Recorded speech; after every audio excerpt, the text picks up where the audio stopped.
स्वामी समर्थ, जय जय स्वामी समर्थ, श्री स्वामी समर्थ, जय जय स्वामी समर्थ. श्री स्वामी समर्थ महाराजांच्या नामस्मरणाने आजच्या व्हिडिओला सुरुवात करूया.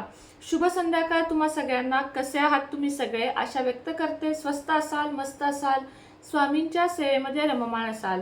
13 डिसेंबर रोजी आहे देव दीपावली आणि मार्तंड षडरात्री उत्सव सुद्धा, नवरात्री सहा दिवसाचा उत्सव सुद्धा चालू होत आहे. दोन्ही योगायोग एकत्र संयोग खूप सुंदर आहेत आणि त्यासाठी एक छान असा उपाय किंवा त्याला सेवा सुद्धा म्हणू शकतो आपण, जी मी तुमच्यासाठी घेऊन आली आहे. ती नक्की म्हणजे नक्की करा. अगदी सोपी आहे. काही जण करू शकतील, काही जण करू शकणार नाही. पिरियड अडचण असेल, सुतक असेल तर तुम्ही नाही करू शकणार, पण जे जे करू शकत आहात त्यांनी अवश्य करा. तुम्हाला काय करायचं आहे सांगते की हा जर उपाय केलात तर तुमच्या आयुष्यामध्ये बदल हे मी प्रत्येकच माझ्या व्हिडिओचे उपाय असे असतात की तुम्हाला त्याचा फरक हा पडला पाहिजे. विनाकारण काहीतरी सांगण्यात अर्थ नाही. त्याचं शास्त्रीय धार्मिक कारणं पण काहीतरी पाहिजेत. असेच व्हिडिओज मी तुमच्यासाठी नेहमी बनवत असते.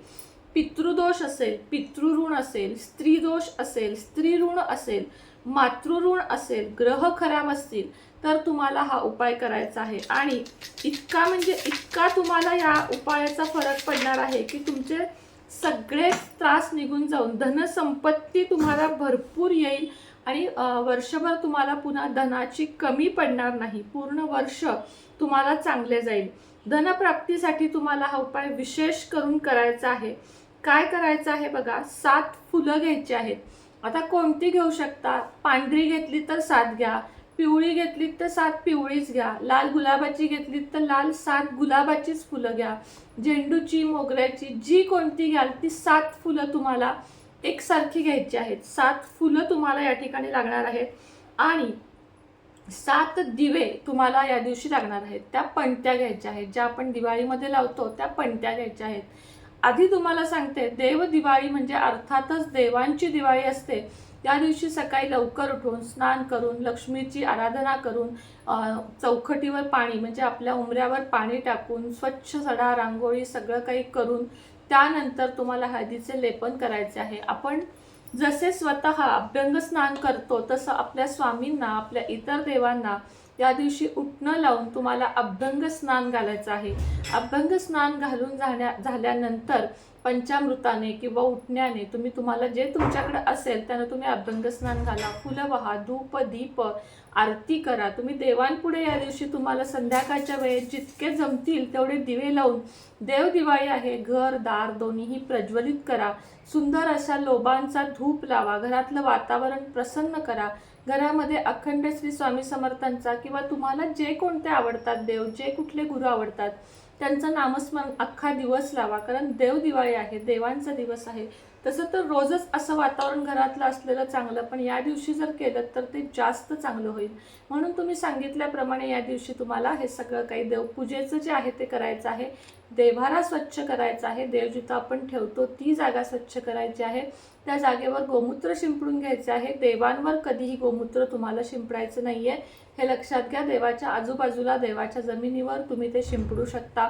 पूर्ण जागा स्वच्छ करून झाल्यावर, पूजा करून झाल्यानंतर तुम्हाला काय करायचं आहे, 7 फुले आणि 7 दिवे. आता त्या दिव्यांमध्ये एकच अट आहे, लांब वाती 2 वातींची 1 वात करून घालायची आहे आणि तुम्हाला त्यामध्ये गाईचंच तूप घालायचं आहे. कुठल्याही प्रकारचं काही तेल घालू का नाही. तुम्ही गाईच्या तुपाचा एक छोटा डबा विकत आणा आणि तुम्हाला तूपच घालायचं आहे. जर तुम्हाला त्याचा व्यवस्थित फायदा हवा असेल तर तुम्हाला तूपच घालायचं आहे. पुन्हा एकदा सांगते, तूपच घालायचं आहे. फुले जेव्हा तुम्ही घ्याल तेव्हा सांगितल्याप्रमाणे 7 फुलं घ्या एकाच प्रकारची. दिवे मातीचे घेऊ शकता. दिवे 7च्या वाती म्हणजे लांब वात्या, पांढऱ्या वाती तुम्हाला लावायच्या आहेत. 7 तुपाचे दिवे तयार करायचे सकाळी तुमची पूजा झाल्यावर. आणि स्वयंपाकघरामध्ये जिथं तुम्ही माठ, हंडा किंवा कळशी जिथं ठेवता ना, तिथं आपल्या सगळ्यात महत्त्वाचं स्थान असतं ते म्हणजे पितृंचं स्थान. त्या ठिकाणची जरा सफाई करायची. तो हंडा वगैरे घासून स्वच्छ भरायचा, त्या जागेची सफाई करायची आणि 7 फुलं तुम्हाला तिथे ठेवायची आहेत आणि 7 दिवे लावायचे आहेत. प्रत्येक दिव्याखाली थोड्या अक्षता ठेवायच्या आहेत. 7 फुले आणि 7 दिवे तुम्हाला त्या पाण्याच्या हंड्यापाशी किंवा माठापाशी, आरोपाशी नाही चालणार.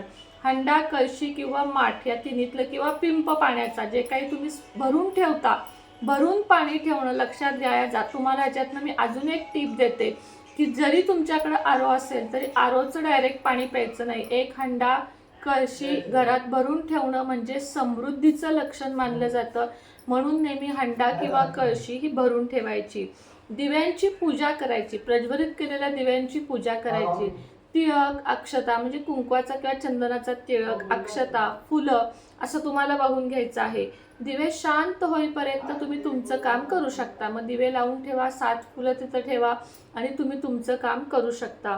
नंतर तुम्हाला ही फुलं घ्यायची आहेत आणि शिवमंदिरात जाऊन अर्पण करायचे आहेत. शंकराच्या मंदिरात शिवपिंडीवर जाऊन तुम्हाला व्हायचे आहेत. तिथं बसायचं आहे, हात जोडायचा आहे, प्रार्थना करायची आहे आणि कुबेर भंडारींचे नाव घेऊन कुबेर भंडारी देवांचे नामस्मरण करून तुम्हाला प्रार्थना करायची आहे की हे कुबेर भंडारी देवा, माझ्या आयुष्यातील धनसमस्या सोडव. माझ्या आयुष्यातील ज्या काही आत्ता ज्या चालू घडामोडी आहेत, ज्यातनं मी खूप परेशान आहे, त्या सगळ्या चालू घडामोडी थांबव आणि माझ्या आयुष्यामध्ये प्रगती होऊ दे. असं कुबेर भंडारीचं नाव घेऊन तुम्हाला ते बोलायचं आहे. आता तुम्ही म्हणाल की ताई शिवमंदिरात जाऊन देत नाहीत, काय करायचं? खरं तर काही ठिकाणी जाऊन देतात. प्रत्येक गावात, शहरात एक मंदिर असं असतं जिथं जाऊन देतात. पण समजा तुम्हाला नाही जाऊन दिलं तरचा पर्याय मी तुम्हाला सांगते.